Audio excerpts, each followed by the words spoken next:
Han dicho que todos vamos a beneficiarnos de la ¡Pues la riqueza del presidenta es una puta mentirosa! Miren, yo soy como todos ustedes. Espero por Dios que esta presidenta sepa lo que está haciendo. Espero que cuide bien de todos nosotros, pero la verdad es que creo que toda esta administración al completo ha perdido la puta cabeza. Y creo que todos vamos a morir. Bueno, ahora quiero irme a casa. Quiero irme a casa.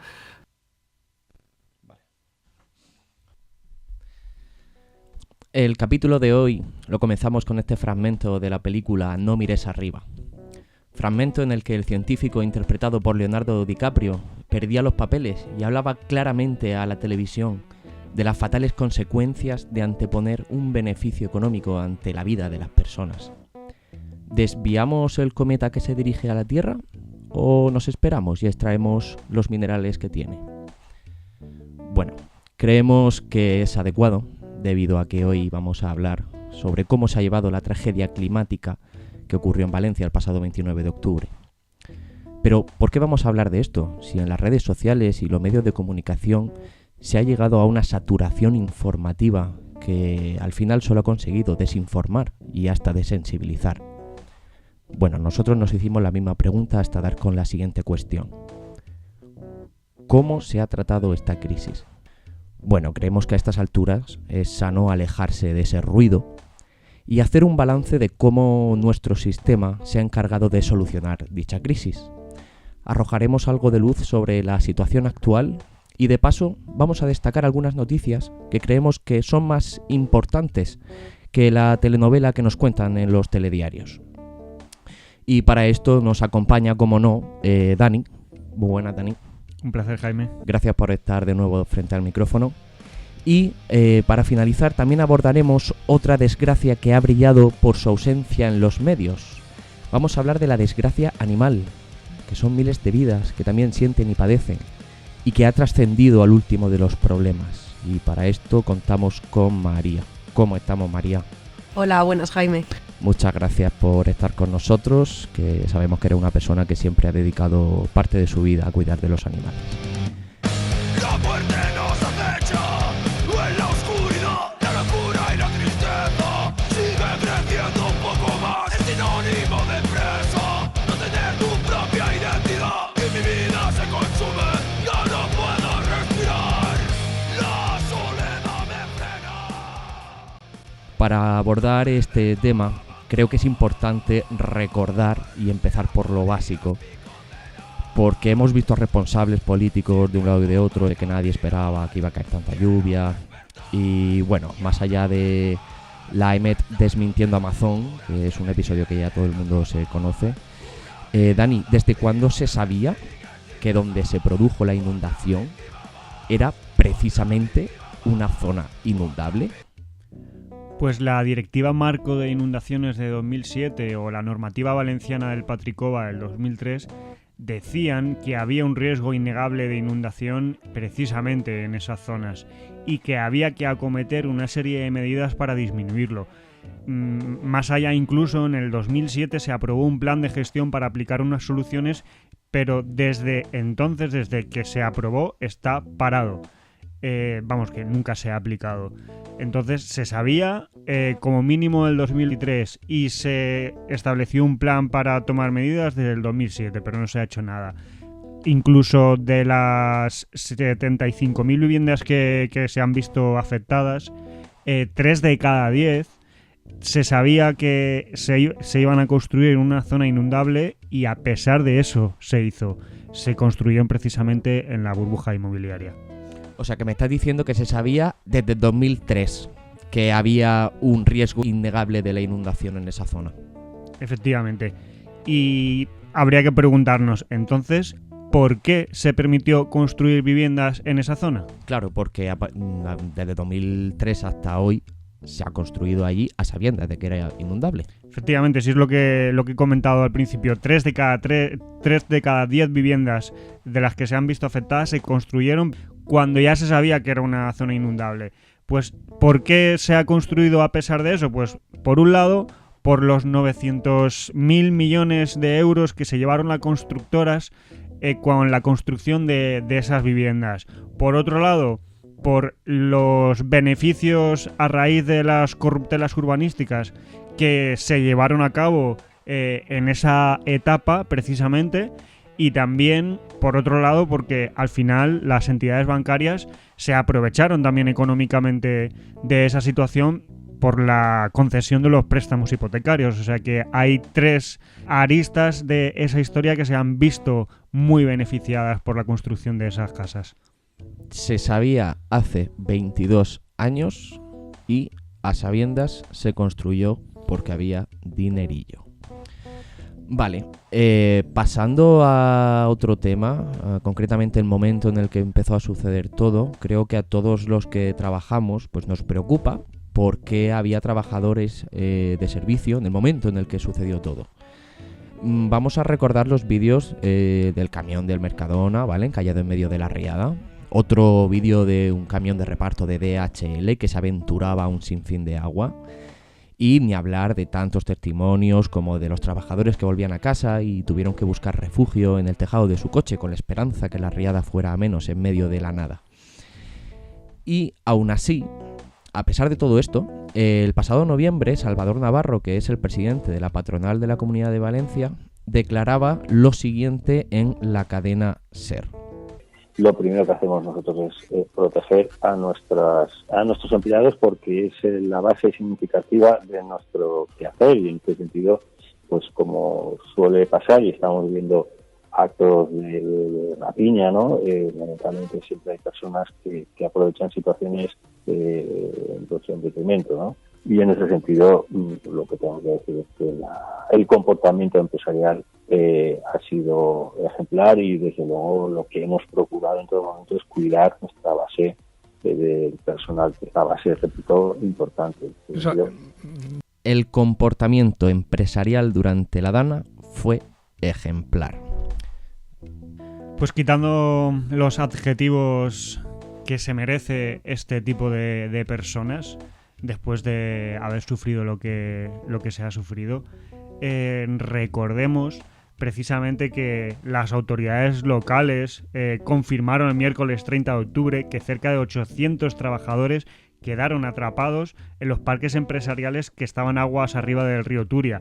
Parques empresariales que quedaron arrasados por la Dana. O sea que si eso es un comportamiento ejemplar, mal vamos.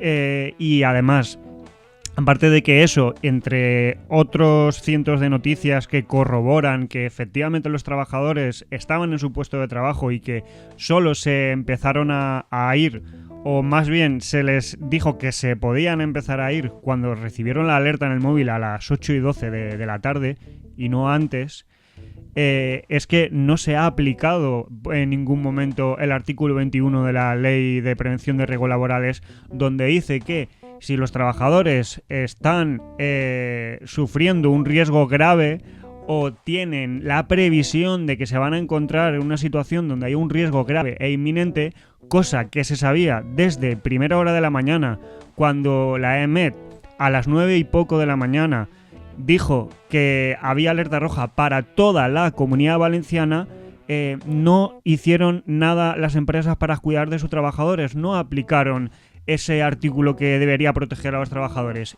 Insisto, bueno, más que insisto, y matizo, los empresarios y tampoco los sindicatos que deberían representar a los trabajadores y que a las 9 y poco de la mañana ya deberían haber dicho a las plantillas: se cierra el centro de trabajo y os vais a vuestra casa porque hay un riesgo grave, previsible, fundamentado de que va a ponerse en riesgo vuestras vidas.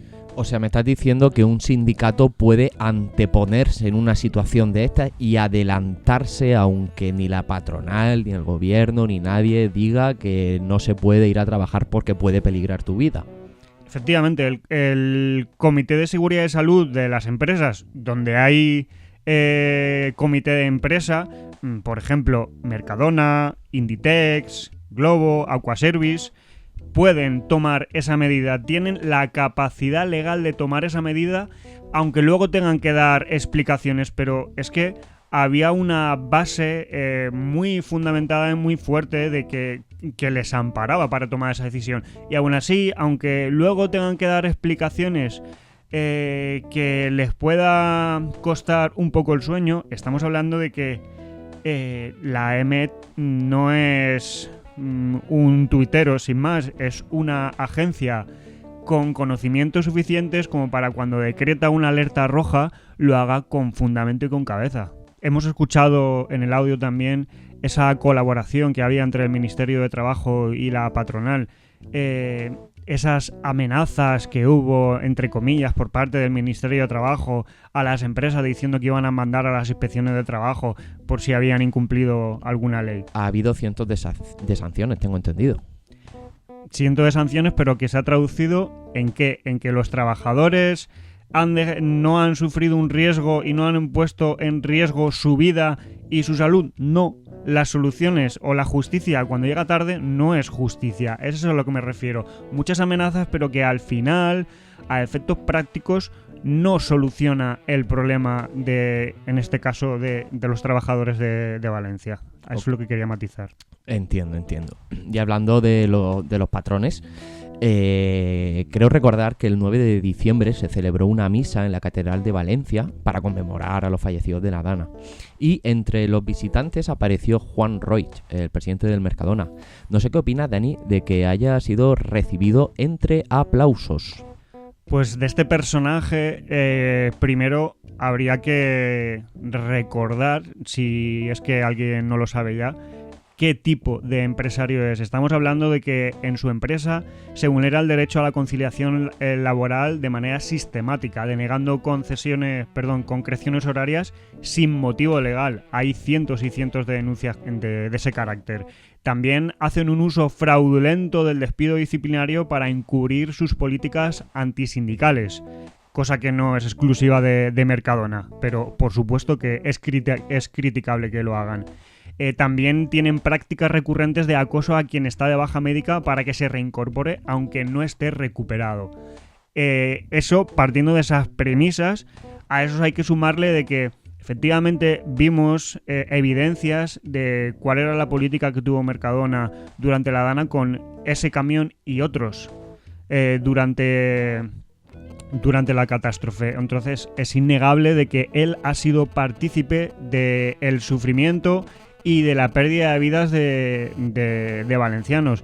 Por tanto, que se le ovacione, en primer lugar deberíamos preguntarnos, ¿la gente que le ha ovacionado es representativa de los valencianos? ¿Qué cantidad de personas le han ovacionado? Y aparte de la cantidad de personas, ¿esas personas realmente, insisto, representan a la sociedad valenciana? No lo sé, lo que sí sé es que se dijo, aunque no se entró mucho en detalle, que habían sido invitadas familias de los fallecidos. Sí, a las cuales formalmente solo se invitó a 10. Entonces, también esa misa al final fue una especie de lavado de cara. Es evidente de que hay gente que sí que ha sufrido las consecuencias y sí que ha ovacionado a este personaje, pero eso lo que es no es ejemplo de que este personaje sea un ejemplo a seguir, sino precisamente de el nivel de manipulación a la que está sometida la sociedad, en la que acepta que el asesino de sus familiares vaya a una misa en honor a los asesinados. Eso es lo que deberíamos tener en cuenta.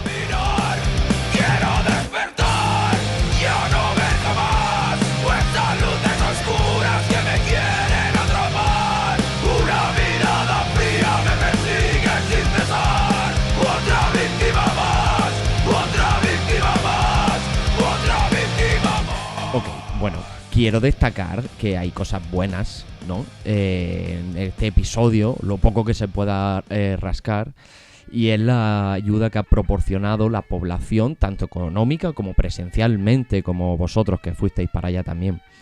Y a mí me gustaría reconocer personalmente la labor de las comunidades marginales, porque ha habido, por ejemplo, comunidades de inmigrantes racializados como magrebíes o romaníes, que en todo momento, en el principio, sobre todo cuando más falta hacía, estuvieron presentes en las tareas de rescate, limpieza y distribución de elementos de primera necesidad.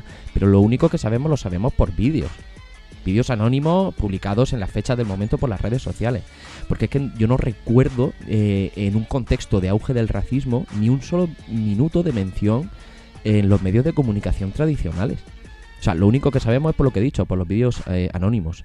Y para no desviarlos del tema, hablo de sectores de la sociedad sin recursos unidos a otras decenas de miles de voluntarios más. No sé, Dani, si quieres destacar que hay algo esperanzador en esto, que es lo único que podemos rascar.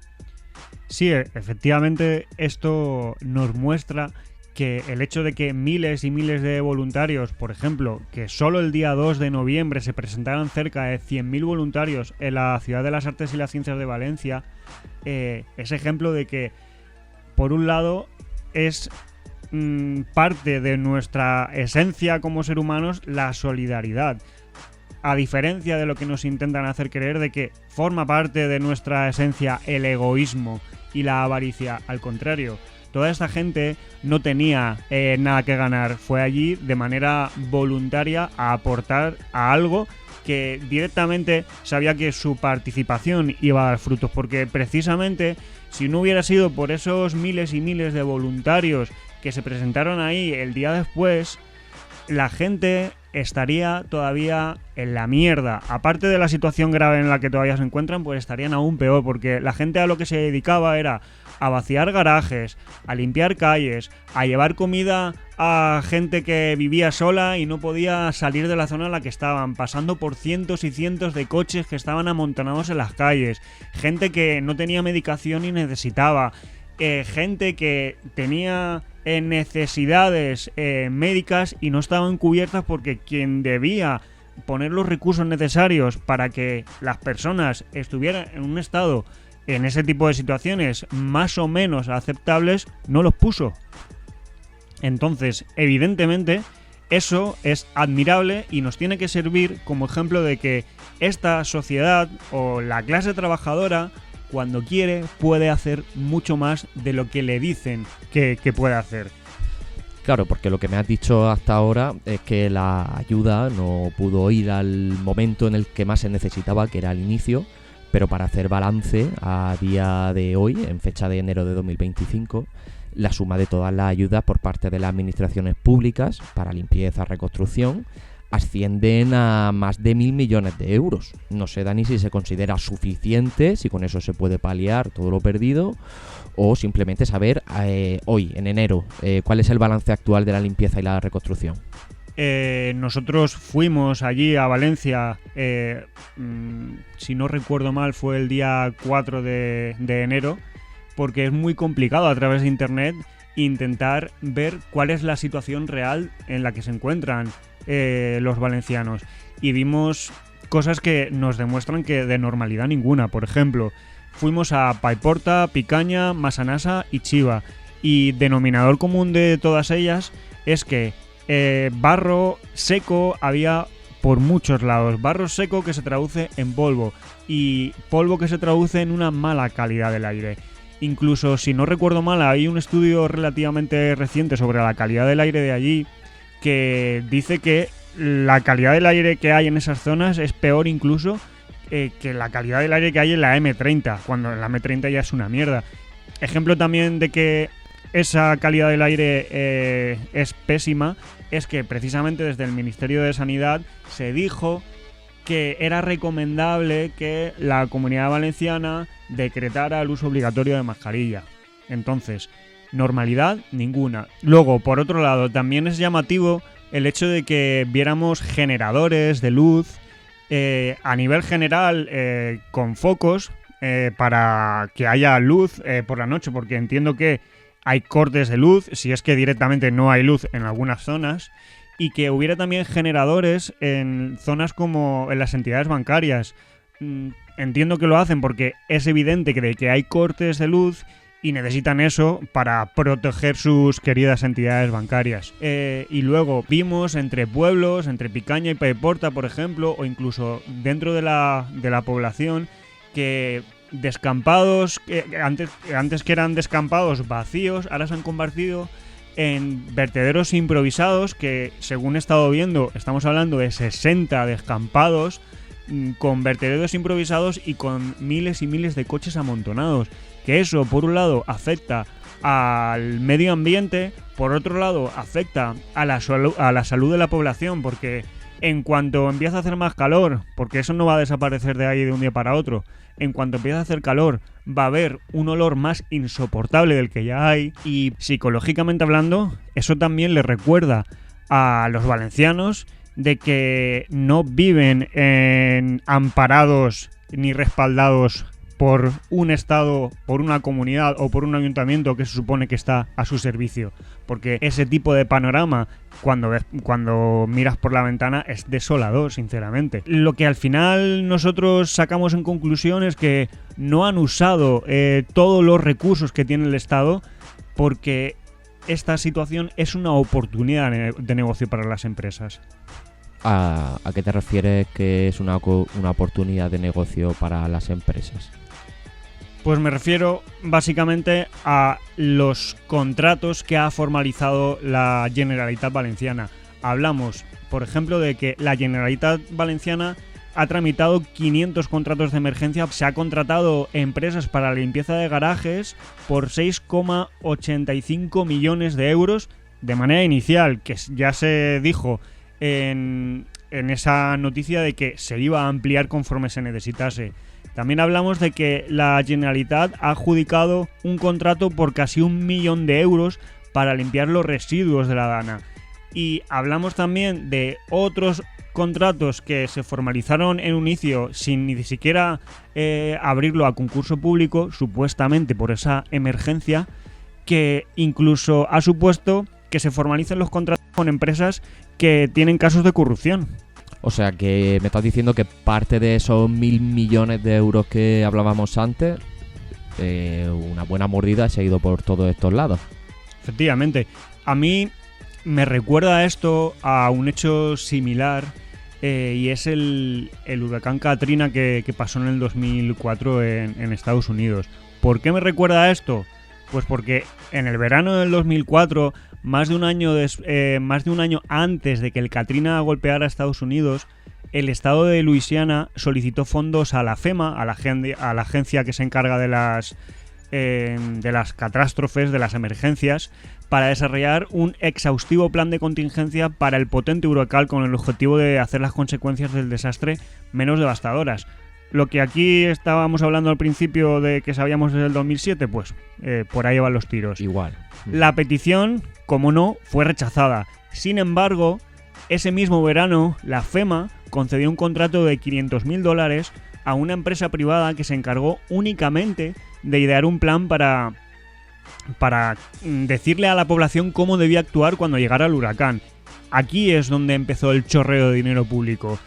Porque el Katrina fue una tragedia, pero, como dijo en su momento Milton Friedman, un economista neoyorquino, premio Nobel de Economía del 76, si no recuerdo mal, escribió en su columna de opinión en el Wall Street Journal que fue también una oportunidad, aprovechando precisamente momentos de trauma colectivo. Una oportunidad, estamos hablando de económica. ¿Por qué hablamos de oportunidad económica igual que esto lo hablamos con el tema de Valencia? Porque contratos entre la administración pública y empresas privadas de aquel entonces para la reconstrucción alcanzaron un total de $18.000 millones aproximadamente. Menciono unos cuantos para que veamos la similitud que hay con este caso. La empresa Kenyon, una sección del megaconglomerado funerario Service Corporation International, que precisamente fue uno de los más importantes donantes en la campaña electoral de Bush, fue contratada para recuperar los cadáveres de las casas y las calles, y recibió por término medio $12.500 por víctima después de ser acusada de no hacer su trabajo correctamente porque etiquetó de manera errónea muchos de los cadáveres. Y además, también es llamativo que durante casi un año después de la inundación todavía se seguían descubriendo los desvanes, cadáveres en estado de descomposición. Luego también llamativo fue la empresa Asnrit, la compañía que cobró $500 millones por retirar los escombros, que no tenía ni un solo camión vertedero y que se encargó de básicamente cumplir sus labores a través de contratistas externos. Y más llamativo fue el caso de la compañía a la que la FEMA pagó $5,2 millones para cumplir el crucial rol de construir un campamento base para los trabajadores de urgencias del St. Bernard Parish, un barrio a las afueras de Nueva Orleans. ¿Qué pasó exactamente? Que la construcción del campamento se retrasó y nunca llegó a terminarse. Cuando el contratista fue investigado, resultó que la compañía en realidad era un grupo religioso. Vaya. Entonces, intereses para que las empresas que cobren dinero público mediante los políticos que luego les conceden esos contratos. Yo veo mucha similitud con respecto a esto. Sí que es cierto que es una hipótesis, pero una hipótesis con fundamento. Sí, y al fin y al cabo se nos olvida que el huracán Katrina se llevó lo más importante, 1.392 personas por delante. Sí, y se llevó eso porque no se pusieron medidas cuando sabía que iba a suceder y no se destinaron los recursos necesarios para los rescates, como ha pasado aquí, y la situación de los estadounidenses fue miserable y se les trató de manera pésima porque lo que se pretendió era favorecer a las empresas, como aquí está pasando.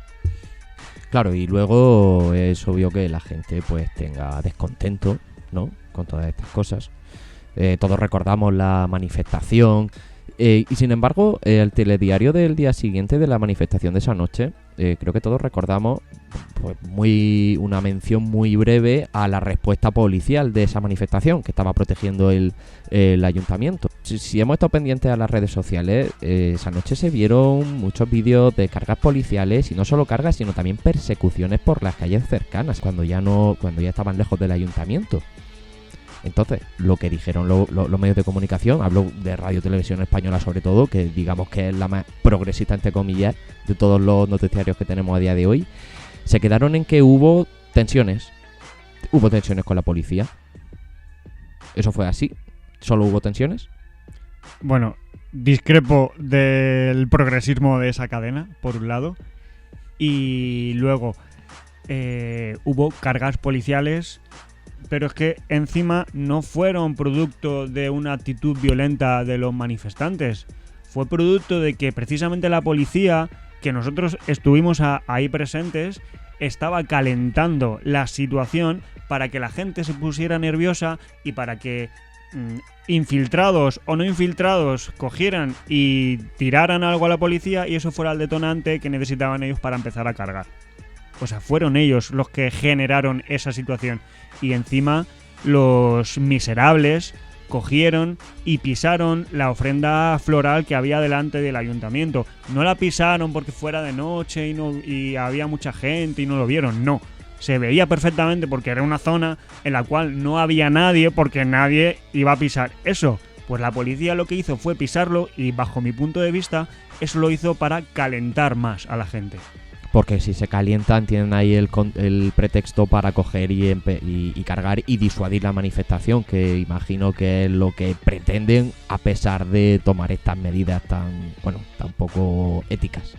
Sí, efectivamente, porque al final en los medios lo que va a aparecer no es que la población indignada y con rabia justificada muestra su descontento ante el ayuntamiento. No, lo que va a aparecer es que un grupo violento de exaltados, comunistas y anarquistas pretenden quemar al ayuntamiento y a la policía viva. Al final va a aparecer eso, que es de lo que quieren que se hable para que no se hable de lo otro. Vale. Y bueno, y ya para ir zanjando este tema, creo que es interesante hacer un balance sociológico de saber qué piensa hoy en día la población valenciana respecto a nuestros dirigentes que han tratado esta gestión. Hay una encuesta realizada por el grupo 40 decibelios que dice que la pérdida de la confianza en las instituciones se ha llevado a cabo por parte de un 60% de la población. Y sin embargo, lo que dicen los sondeos, las intenciones de voto, es que Vox es precisamente quien se ha visto más reforzado en las encuestas. Todos sabemos ya que fueron los que tuvieron la magnífica idea de quitar el plan de emergencias de Valencia, de emergencias como esta, climáticas. Entonces, ¿cómo es posible que haya aumentado tanto este grupo político después de todo esto? Pues pensamos que es porque hoy en día la manipulación y la mentira son armas muy eficaces que se usan contra los pueblos para manipular la opinión pública. Como dijo Malcolm X, frase que tiene total vigencia, si no andamos prevenidos, los medios de comunicación nos harán amar a los opresores y odiar a los oprimidos. Y en este caso nos harán ver a quienes han tenido responsabilidades directas con la catástrofe, suprimiendo la Unidad Valenciana de Emergencias, como los salvadores de las propias personas afectadas. Si repasamos las noticias que se han venido dando desde entonces en los medios de comunicación, a esta noticia se le ha dado muy poco bombo y se ha comentado solo al principio y solo en unas pocas cadenas. Y negar que eso y otras cosas similares, como que en los medios se haya atribuido a los fascistas la agresión que se dio en Paiporta al rey, a Mazón y a Pedro Sánchez, negar que eso ha sido intencionado para que los que se han desencantado con el PP por su criminal gestión de la Dana se pasen a Vox para que ninguno se salga del tablero del juego parlamentario, sería negar una realidad que se viene repitiendo desde hace años. Esa misma estrategia se hizo con la creación de Ciudadanos en su momento, y por qué no decirlo, también con Podemos dándole un altavoz en platós televisivos para encauzar así a través de la vía parlamentaria el descontento popular de 2014. Y así andamos, dando vueltas en círculos porque a la población se le ha inoculado la necesidad de tener representantes que les haga seguir teniendo esperanzas en las instituciones capitalistas. En el caso de PP y Vox me da absolutamente igual, por mi parte, como si en lugar de en círculos van en línea recta a tirarse por un precipicio. Pero es que esto también pasa con la gente de izquierdas, porque mientras nosotros seguimos dando vueltas en círculos y no dotando los movimientos de una conciencia profunda de por lo que luchan, ellos están haciendo caja con nuestras vidas.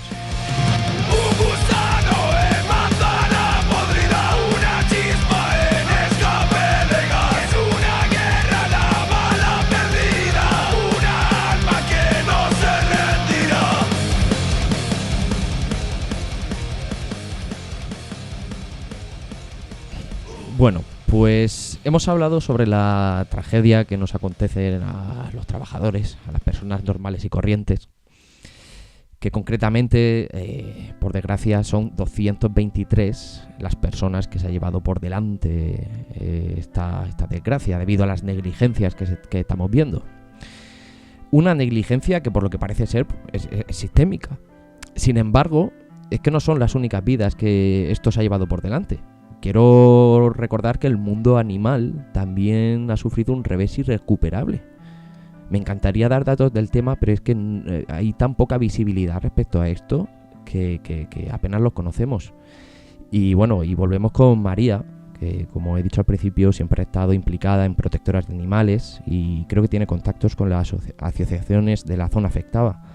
Muy buenas, María. Y enseguida vamos al detalle, pero para que la gente se haga una idea de lo que vamos a hablar, ¿sabemos una cifra exacta de animales que esto se ha llevado por delante? Y si no es así, pues un aproximado.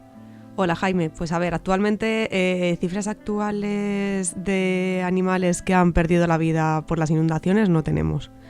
O sea, lo que sí que podemos afirmar es que gracias a que las protectoras y particulares en redes sociales han compartido pues imágenes, vídeos de lo que ha sucedido, pues sí que podemos afirmar es que miles de animales sufrieron las consecuencias de estas crisis climáticas, ya que muchos de ellos no tuvieron ni siquiera la opción de poder escapar.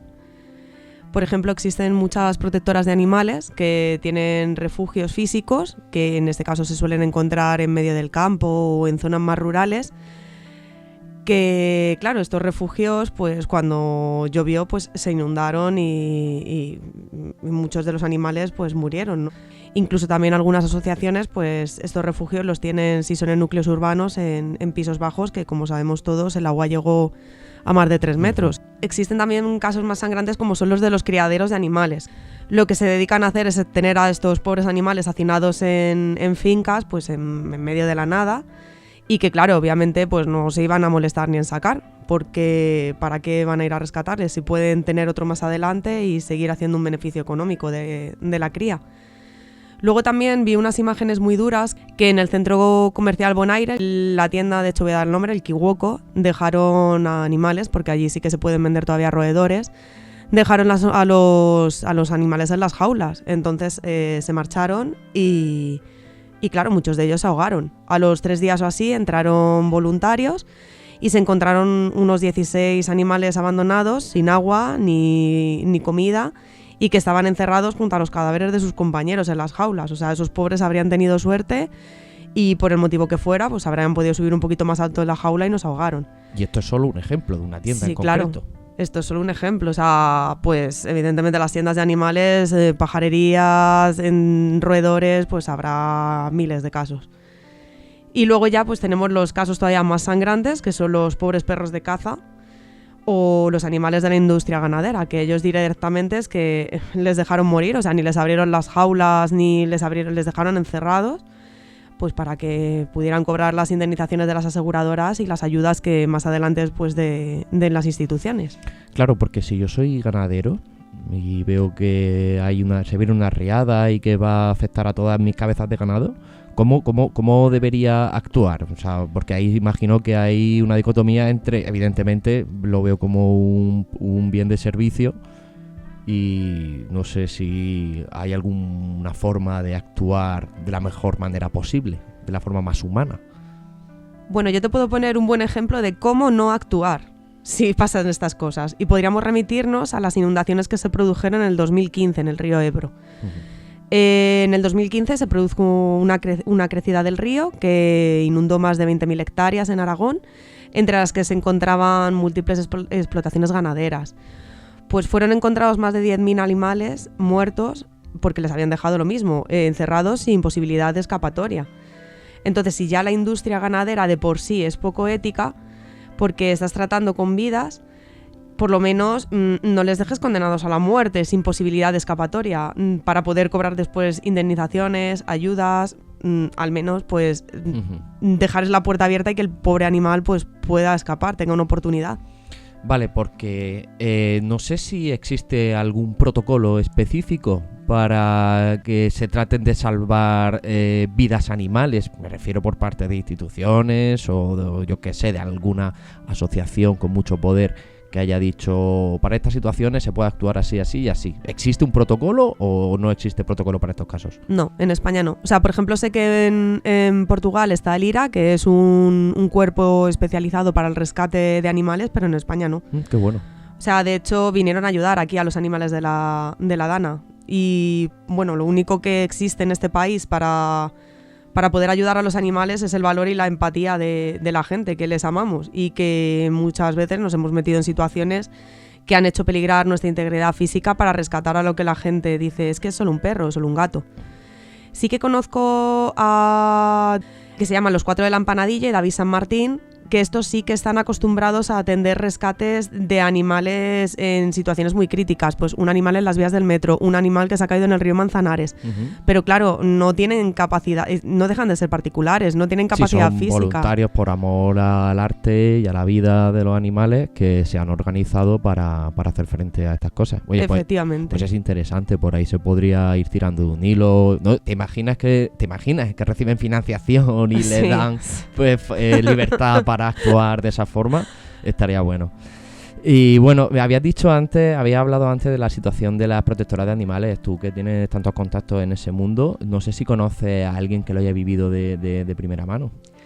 Pues sí, en concreto, bueno, quiero mandar un abrazo muy fuerte a Estela, que lleva a la tía como una campeona a la protectora de animales de Ojana, donde adopté a mi gatijo, al Borni. De hecho, yo la sigo mucho en redes y la noche del 21 de octubre vi que Estela subió un directo a Instagram en el que se pedía ayuda llorando porque el refugio donde tiene vivienda alguno de sus perros rescatados se estaba inundando. Claro, yo en ese momento pues no era consciente de la gravedad de lo que estaba pasando. Intenté tranquilizarla pensando pues eso, que era una gota fría, como anteriormente, que sube un poco el agua, que se inundan por las rodillas y ya está. Pero claro, un poco, no 3 metros como subió. Entonces, esa misma noche contacté con otra amiga mía que hemos estado muy vinculadas en la protectora de animales, en la que colaboraba antes, que se llama Sandra, y que ella vive en Valencia. Entonces me dijo que esto no era una dana como las de antes, que esto era el fin del mundo. Y me envió el famoso vídeo en el que el agua tumba el puente de Picaña. Y entonces ahí ya dije, vale, o sea, lo que se está gestando ahí es impresionante. Pero al final a ellos les pasó algo, se vieron perjudicados, perdieron vidas animales o cómo la pasaron ellos. Pues Estela en concreto no perdió ninguna vida animal. Uy, qué bien.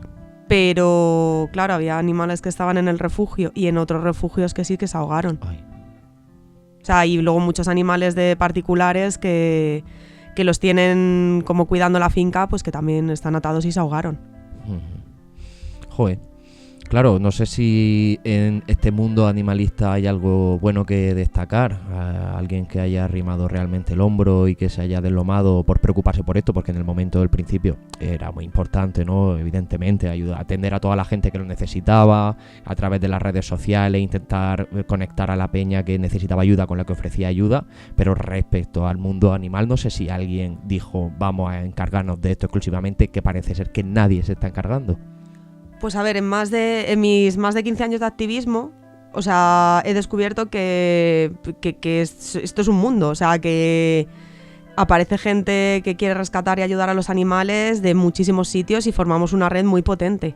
O sea, por ejemplo, un caso muy llamativo fue el club de fútbol Sporting de Benimaclet, que cedió sus instalaciones para que se ubicaran en ellas las protectoras, los animales perdidos que te pudieras encontrar y personas que querían ayudar.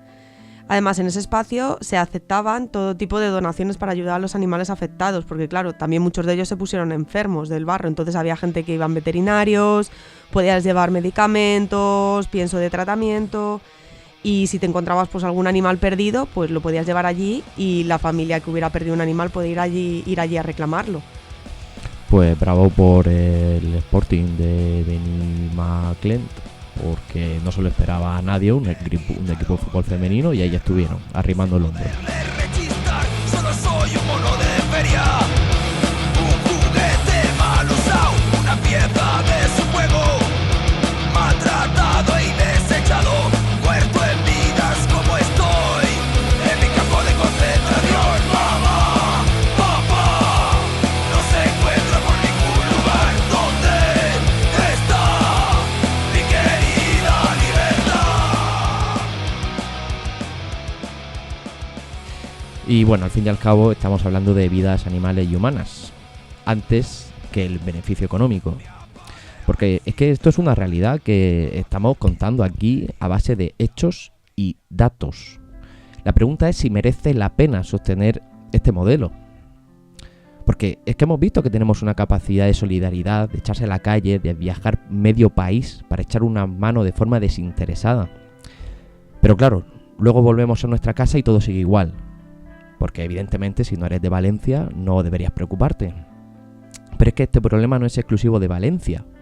Si eres de Murcia, como yo, de Bilbao, Baleares, Asturias, Badajoz o Lleida, también deberías preocuparte, porque resulta que en España hay 2,7 millones de viviendas construidas sobre zonas inundables a sabiendas de ese riesgo, como comentábamos al inicio. Puedes pensar que a ti eso no te afecta, porque es que yo soy de Extremadura, Castilla-La Mancha, Madrid o Andalucía. Bueno, pues lleva cuidado también, no vaya a ser que tu patrón te mande a trabajar a la calle cuando se anuncie una ola de calor. Porque es que no es una cuestión de preocuparse por los demás, es una cuestión de preocuparte por ti mismo. Y yo con esto ya he dicho todo lo que tenía que decir, así que no sé si vosotros tenéis algún apunte final.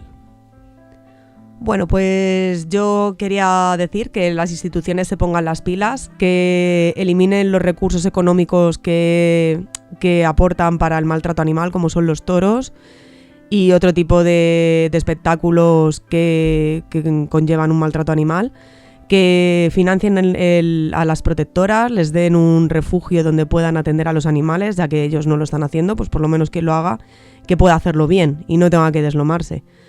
y sobre todo que exista una ley que proteja realmente a los animales, porque la ley de bienestar animal a día de hoy ha alcanzado sí muchos beneficios para ellos, pero no todos. A mí me gustaría decir que de todo esto podemos sacar varias conclusiones y varias lecciones, que el Estado español, sus instituciones, sus leyes y sus representantes no defienden nuestros intereses. Lo que defienden son los intereses de las empresas, aunque eso sea a costa de nuestra salud y de nuestra vida. Que ellos no son inútiles, lo que son útiles para una parte de esta sociedad, la parte parasitaria que se encarga de hacer sangrar a la clase trabajadora. Otra lección que podemos sacar de todo esto es que las leyes son papel mojado si no hay una organización de clase obrera que las haga defender. Si lo que tenemos son sindicatos que ponen por delante la producción de las empresas a la integridad y a la vida de los trabajadores. Por tanto, de que necesitamos organizarnos a través de un sindicalismo de clase y combativo. Otra lección que podemos sacar es que aprovecharán las catástrofes que suframos para hacer negocio con nuestras necesidades, con nuestra salud y con nuestra vida. Y si el contexto se lo permite, como ha sido el caso, no moverán un dedo para evitar que dichas catástrofes sean menos devastadoras, aunque eso se lleve vidas por delante, para que así aumente el beneficio y la oportunidad de negocio que ellos van a sacar de ese tipo de situaciones. Y la última lección que creo que podemos sacar, que creo que es una de las más importantes, es que el pueblo organizado tiene un potencial enorme. Nos cuesta creerlo porque nos educan para hacernos creer que no podemos hacer nada por nosotros mismos para que así tengamos que depender de ellos. Pero el pueblo puede y debe tener una constante participación en la política y una constante participación en las cuestiones fundamentales de su vida. Tomando conciencia de nuestro potencial y organizándonos de una manera seria, seríamos capaces de conseguir algo tan sencillo como que se ponga nuestra salud y nuestra vida por delante de todo. Está claro. Ya hemos dicho todo por nuestra parte. Ahora es el turno de quien sea que nos esté escuchando, que no tenéis que tener miedo a interaccionar con el FUP a través de los comentarios, por ejemplo, si queréis compartir la indignación, contar vuestro testimonio, cómo lo habéis vivido, o incluso pues poder ayudar y participar en el FUP. Entonces, pararnos a reflexionar y preguntarnos si al fin y al cabo mantener esto merece la pena.